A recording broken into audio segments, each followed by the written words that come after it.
Alright folks, I know why you're here. You thought to yourself, dang, it's the start of the year and I'm going to start taking my finances seriously. And I've got news for you. First of all, you've come to the right place. Second, not only am I going to teach you how to get started with investing in the stock market, but I'm also going to teach you how to do it in an intuitive way that will allow it to become a lifestyle for you, right? You're going to become addicted to the process and the journey of investing. What's going on, everyone? Welcome back to Flexing Financials. I'm Cam. I'm a day trader, a bodybuilder, and a software engineer, and I teach people how to build wealth in the stock market in a sustainable way. So if that's something that's interesting to you, go ahead, press subscribe. We'd love to have you join the family. Look, I'm a man who respects discipline and work ethic, so I'm not going to sit here and tell you that the stock market is going to make you rich overnight, because that's not the case for 99% of people. I'm here to tell you about processes and expose you to those processes that will allow you to become rich over time. With that being said, in this video, I'm going to teach you first what prerequisites and things you need to have in place before you even think about investing in the stock market. The second thing is the basics of stock market investing and how to get started. And the third, if you stick around and wait for the end of the video, I will give you some solid stock picks for where you can put your money once you actually get started with stock market investing. Let's dive right into it.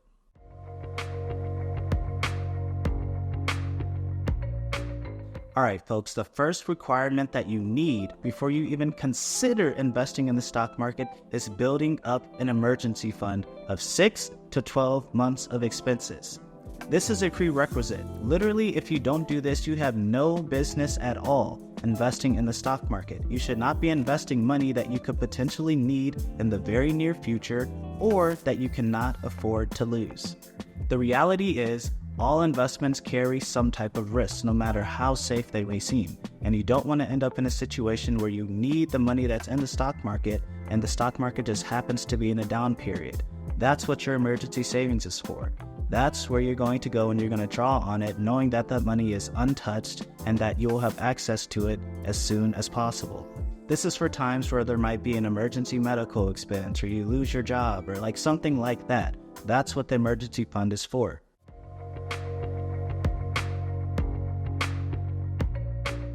Alright folks, now we're on to step number 2, and this is where we actually start getting into talking about investing.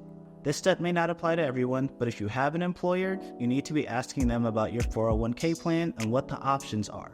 The main thing that you need to be asking your employer when it comes to your 401k is, do they offer a 401k match? What this means is that however much you contribute into that 401k, aka your retirement plan, every single month, your employer will match a portion of whatever you contribute. So let's say you contribute $500 every single month, your employer might contribute half towards that, so they would put in $250. Now people, get closer. Come here. Take the f***ing match. This is literally free money. You know how when you were younger and your mom would say, if something sounds too good to be true, it probably is? Well, guess what? This is not one of those times. This is the truth. Now, here's an important thing to keep in mind when it comes to your 401k.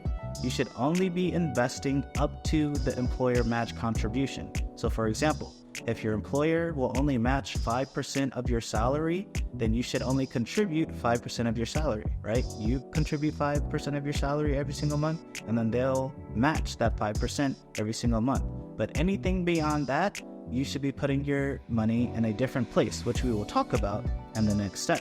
So, the next time that you go into work, literally, tomorrow or Monday or whenever the next time you go into work is, you need to be asking your employer, hey, do I have a 401k plan? And if so, do you guys offer a contribution match?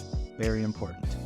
Folks, if you're enjoying this video so far and you're finding it helpful, make sure you're hitting the like button. It really helps out the channel and it'll help push this video to a broader audience and help them out as well. And also, if you have Instagram, go ahead and follow me there at flexin_financials. I post daily investing tips. You don't want to miss out on these gems, especially if you pay attention to the stories. I'll leave the link down in the description. Now, let's get back to the video.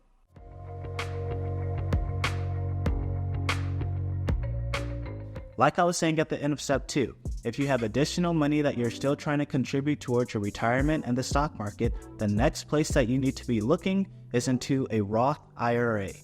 You can open a Roth IRA 100% for free. I personally use Fidelity, however, there are tons of other options out there. The reason that you want to utilize a Roth IRA is that it's the ultimate wealth building vehicle when it comes to stock market investing. The reason for this is that it allows you to avoid paying capital gains tax on any of your investments. For example, let's say that you invested $5,000 and 20 years later, that $5,000 grew into $1 million. You would not have to pay any taxes on that $1 million gain.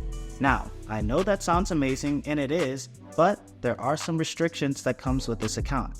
First of all, you cannot withdraw any of your gains from this account until the age of 59 and a half. But honestly, that's to be expected. It's supposed to be a retirement account, and most people retire around that time. So that really shouldn't be like a huge deterrent for anyone. Now, you can withdraw your contributions that you put into the account, like your principal amount of money. You can withdraw that, but you have to wait 5 years. So from the last example that we just gave, that $5,000 hypothetically that you were to put into the account, you would have to wait 5 years before you could actually take your $5,000 out. Does that make sense? I think you guys get it. The second restriction about this account is that you can only contribute, as of 2024, the time of making this video, you can only contribute $7,000 per year to the account. The third restriction is that there is an income limit for these types of accounts. At the time of recording this video in 2024, the income limit for a single person is $161,000 per year. So if you make more than that, you can't contribute to your Roth IRA. There are other ways to contribute to your Roth IRA called a backdoor Roth IRA, but we're not going to go into that in this video. But if you're interested, you can look that up somewhere else on YouTube. So, to sum this up, your job is to contribute as much as you possibly can into your Roth IRA.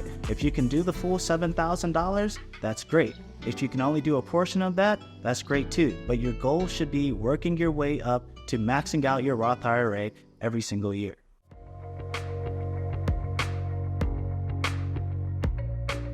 Alright folks, now for the fourth step. And this step is extremely easy, and it's simply to make sure that your money is actually invested when it comes to your retirement accounts. So that 401k plan and that Roth IRA, you need to make sure that you actually are invested in stocks, bonds, whatever the case may be, inside of those accounts. So many people are under the impression that a Roth IRA or a 401k is an investment itself, and that's not the case. They're simply vehicles that you can invest within, if that makes sense, right? So that would be like you opening a Robinhood account and thinking that you're just gonna like make money. Like no, you open a Robinhood account and then you invest in Apple stock. You invest in the S&P 500, things like that. The same goes when it comes to a 401k. So once you open these accounts, make sure that you're actually putting your money to work and you're actually investing in certain assets within those accounts and not just letting your money sit there in plain old cash, which is basically a glorified savings account, which you definitely do not want. Now, I already know some people are going to be watching this and they're going to be like, yeah, Cam, I get it. That sounds great, but I'm a beginner. I don't know where to put my money. That's why I'm watching this video. And that's totally understandable. So look, my unofficial recommendation for 99% of the people watching this, especially my assumption is that most of you all are around my age, you're very young. So I would say that you need to put your money in a ticker symbol called VOO. It's an ETF that just tracks the S&P 500. So the 500 largest companies in the United States, you will have exposure to those. And then the other place that I would recommend putting your money unofficially is into an ETF, ticker symbol VTI. That's the Vanguard Total Index Fund. It encompasses every single stock that is publicly traded within the stock market as a whole. So not just the S&P 500, but every single company. This will give you ultimate diversification while still exposing you to some of the best companies in the world. With these two things intact, if all you're doing is just contributing every single month, you will be all good. If you just look at the stock charts from the past 100 years, you can see that the growth, all you literally need to do is just be patient, set it and forget it, and you will become wealthy.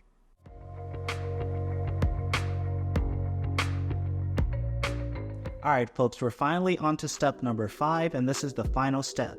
And this one really is a bonus step for those of you who just have the urge to invest in individual stocks. You want to be a stock picker. You feel like you got the sauce. You feel like you know what you're doing. You feel like you can make good picks. This step is for you. Now, me personally, I don't care who you are. If you are not a stock analyst, like as your actual job, you should not be investing in more than 5 individual companies. And those individual companies should not be a large portion of your portfolio. And they definitely should not be little penny stocks that no one has heard of. Like, if you want to go off to the side, open a little play account with a little small portion of money and gamble on penny stocks, like, who am I to tell you otherwise? But when it comes to actually investing in your future, in your retirement, you should not even be considering touching penny stocks. The stocks that you should be considering, however, are stocks that are proven, who you know are profitable, who you know are doing well. The Apples of the world, the Microsofts of the world, the corporations that you can walk down to your downtown city and ask 100 people, and pretty much all 100 people will know the name of the company that you're talking about. Those are the companies that you want to be investing in if you insist on choosing individual stocks.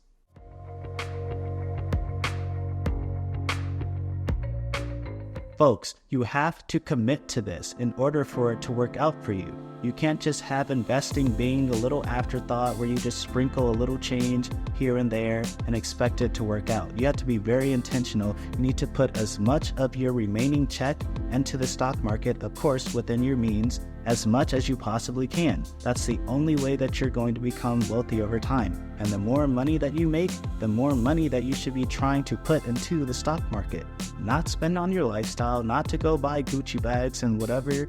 Not saying that you can't treat yourself and have, guilty pleasures. We're all human. We should be able to enjoy our life. But to actually be able to enjoy your life, you need to save and invest. That's the only way that you can live your best life in the future.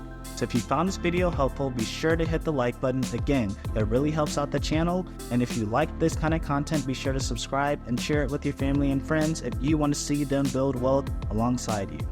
And remember, take care of yourself, take care of your health, and take care of your wealth. Until next time.